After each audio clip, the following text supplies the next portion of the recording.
Greetings, dear ones. I'm Kryon of Magnetic Service.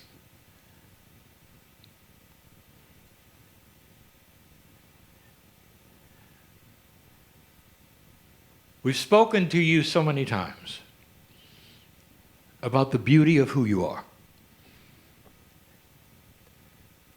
And we've said to those who sit in front of me in person, to those listening later, that inside of you, at a level that is multidimensional, which you cannot even fathom, is the actual creator of all things. The biology you carry, that you call yourself, is temporary. This day, my partner brought you a concept on purpose that would help you to understand more about the reality of the fact that reincarnation is the way of it. The word is not necessarily the word we would use. We would say life expression. When your soul would come back and inhabit that which is another human being's body that you continue with as your soul. And so there is something here to look at. It's beautiful. What did you think when you saw the proof that was given today that the potential of coming again is real? So now it's time to start connecting the dots, because there is a responsibility that starts to come with the elegance of your maturing soul. I'm going to call this channel Soul Stewardship. You've got to start understanding and cognizing the truth of the fact that you're ancient. Question for you to use spiritual logic. If you come back again and you're a human again, is it an accident? The answer you would give is it's obviously not an accident. It's the way things work. Next question. If it's the way things work, there has to be a working plan. Would you agree? If there is a working plan, then you have to ask, who is working the plan? Where did it come from? Is it this way by accident? No, it's this way because it's planned. If there is a plan, what kind of a plan is it? And the answer is a benevolent one.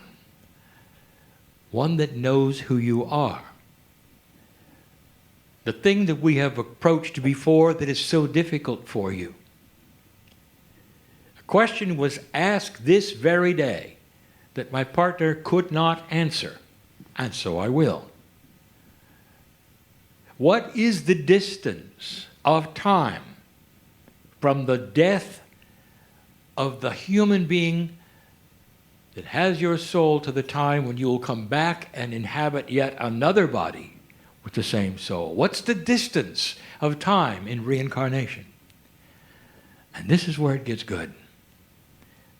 Dear ones, there is no rule that says you have to stay away. There's no rule that says you have to come back at a certain time, a certain place. There are no parameters that are spiritual that says there's got to be a rest period. That's funny. Instead, you wait for your karmic group to have the right time and the right place so you'll be back in a benevolent way and do what you came to do. And sometimes that means that if you left too soon, the group has to grow up and you'll come back later. Sometimes those in the group have to pass away and reincarnate so you can reincarnate with them.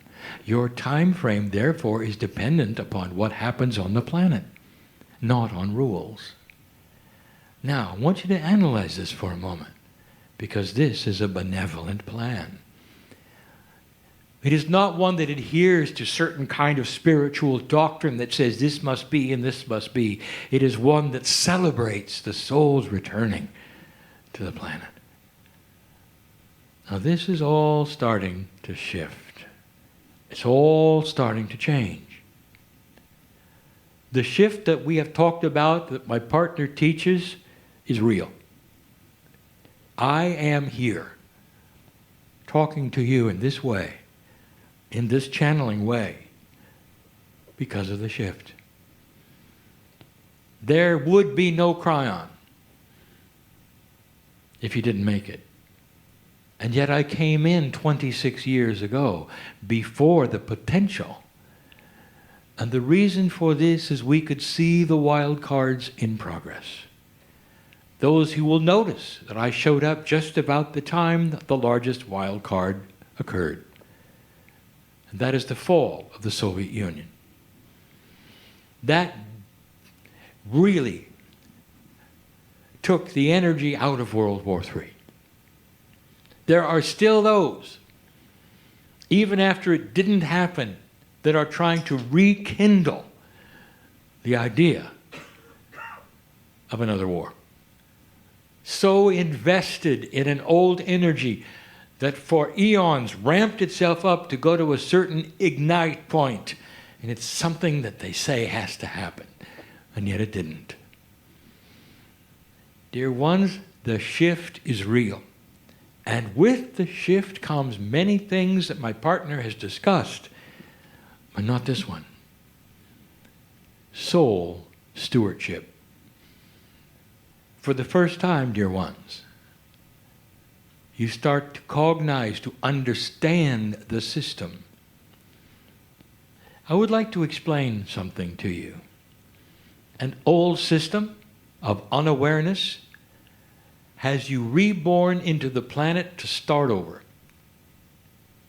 The only things that you bring in akashically are slight remembrances that will trigger certain actions or make you fear or perhaps make you successful. So they are energetic in the fact that you remember that which you did. And it either helps or hinders, but it's a lesson. In that old energy, you literally will start again, make all the mistakes again, until you come to the end of your life. And if you're metaphysical, you'll say what you're saying today.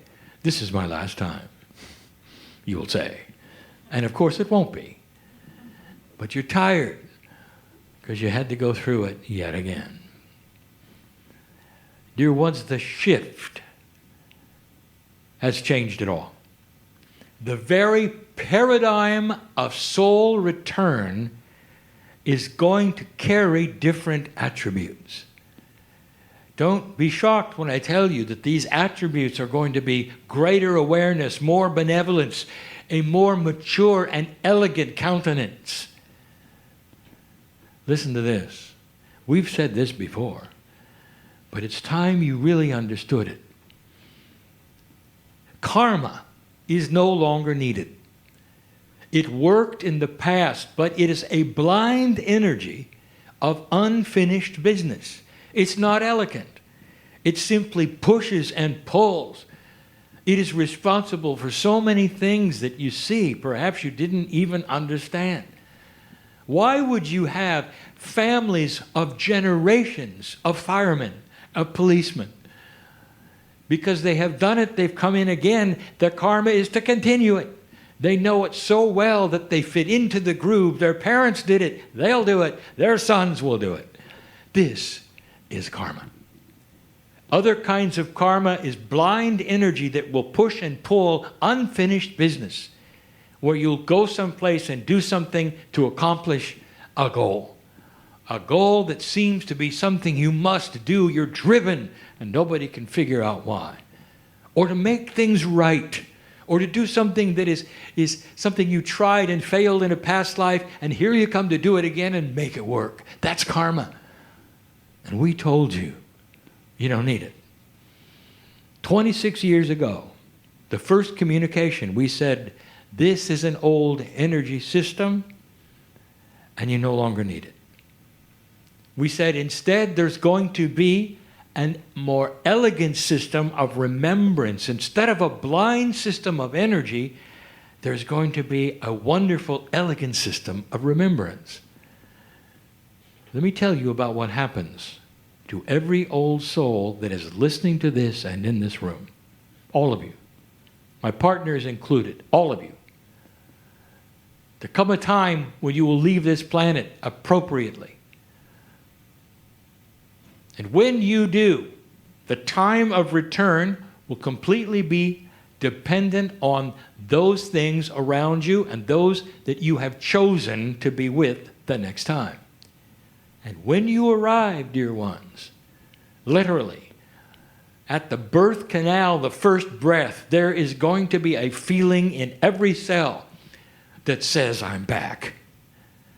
And when you are old enough to cognize yourself, to see who you are and start realizing what is at hand, you're going to start remembering things from the past. Not things that are chapter and verse, but wisdom. Dear ones, when you grow up, if you burn your hand as a child, you will never go to that stove again. All through your life, to your dying day, you learned a lesson. And it goes right into the neural pathways and etches a pattern that says, danger, I'm not going to do this. In an older system, before the shift, when you were reborn, you had to do it again. And you put your hand on the stove again. Now you don't. You come in with the knowledge of what works and what does not work. Let me be clear. I'll say it again. The mistakes you made this time around, you will not make the next time. There will be an intuitive, innate sense of how to make things work and where to go. Because in this new energy, you awaken to a soul inside your body which is far more alert, knows it's back, and even though you cannot verbalize that, you have the sense of what is correct and not correct. And it's everywhere. It is in all parts of your life.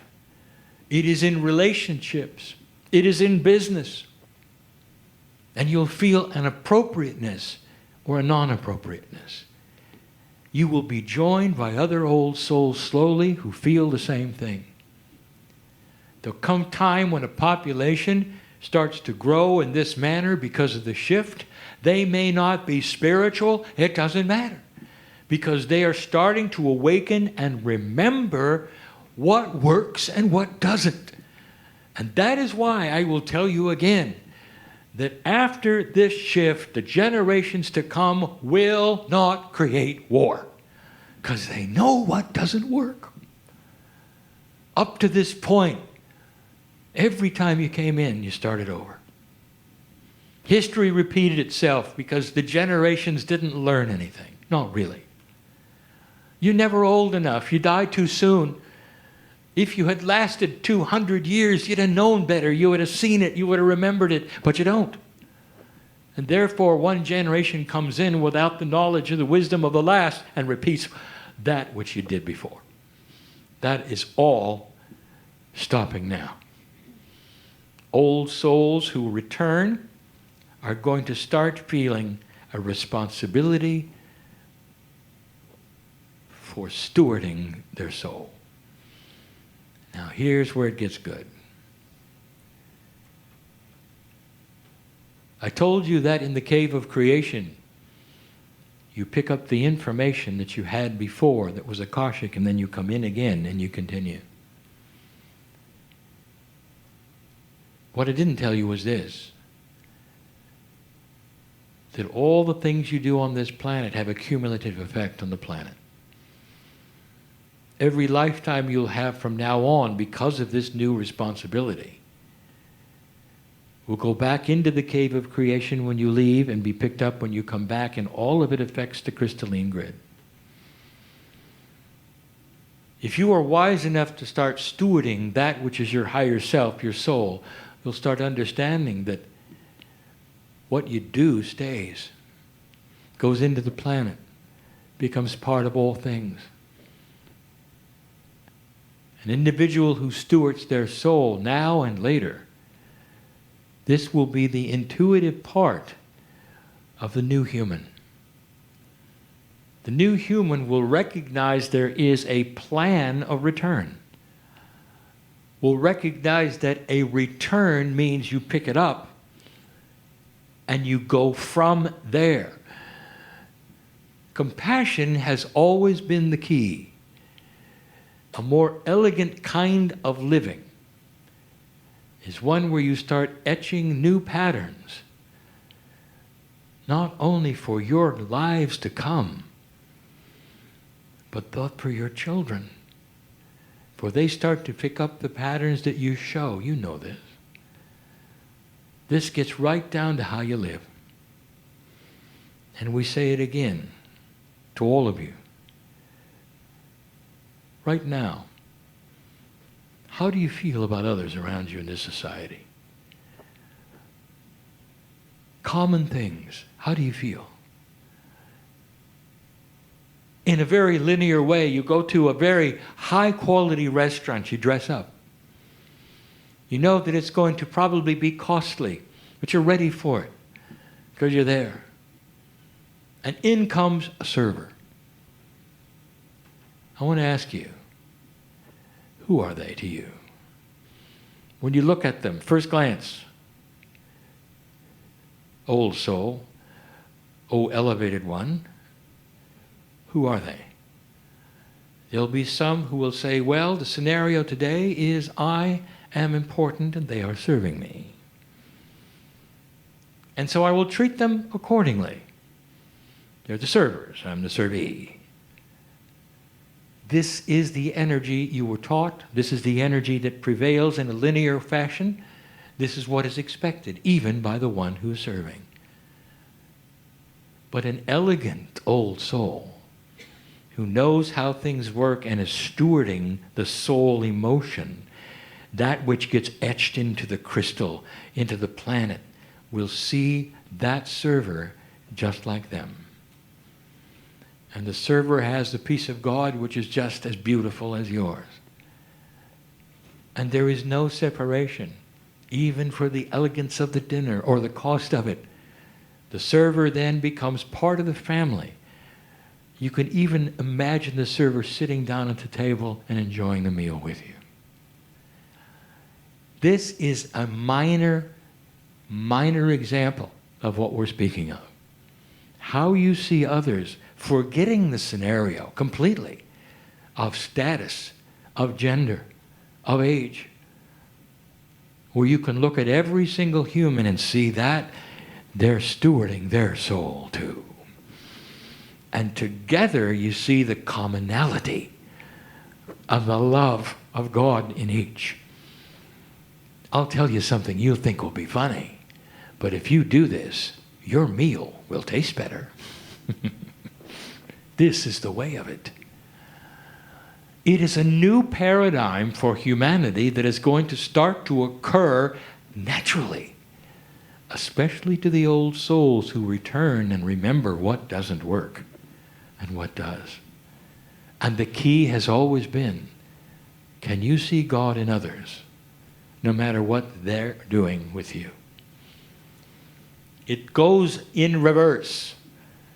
How many times have you had somebody in authority over you who was an absolute fool?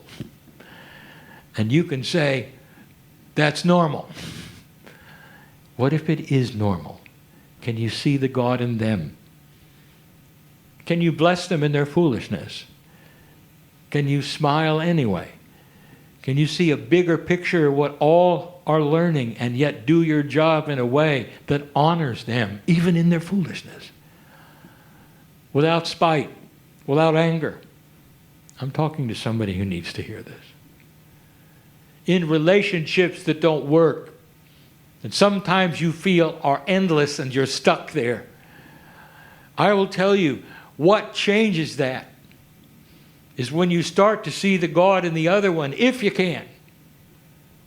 And you start relaxing and you act differently, they will too.